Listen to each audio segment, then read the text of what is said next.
नमस्कार दोस्तों, एक और वीडियो में आपका स्वागत है। इस वीडियो में हम प्रतिशत के क्वेश्चन सॉल्व करेंगे। तो चलिए वीडियो को शुरू करते हैं। पहला क्वेश्चन हमारे पास लिखा हुआ है, यदि x का 15% बराबर y का 25% बराबर z का 50% है तो हमें x ratio y ratio z की वैल्यू बतानी है।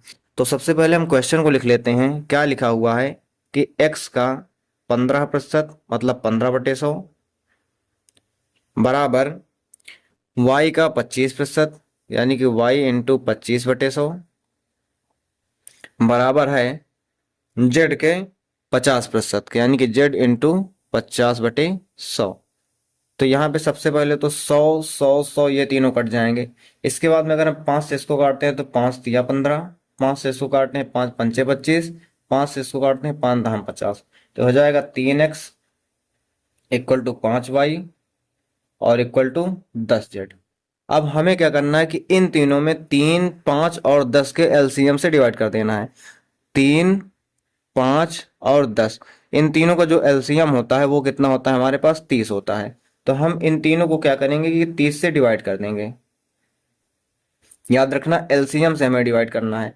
3 से इसको डिवाइड करेंगे तो यहाँ पर कितना आ जाएगा? 10 आ जाएगा। ये हो जाएगा x/10 इक्वल टू 5 से डिवाइड करेंगे तो 6 आ जाएगा, y/6 इक्वल टू 10 से डिवाइड करेंगे तो 3 आ जाएगा, यानी कि z/3।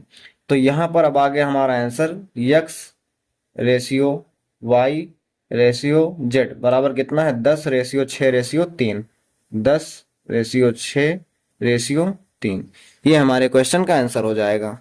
नेक्स्ट क्वेश्चन देखते हैं।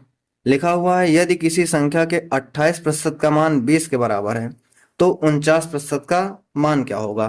क्वेश्चन में लिखा हुआ है कि 28% ये क्या है? 20 के बराबर है। तो हमें बताना है कि 49% क्या होगा।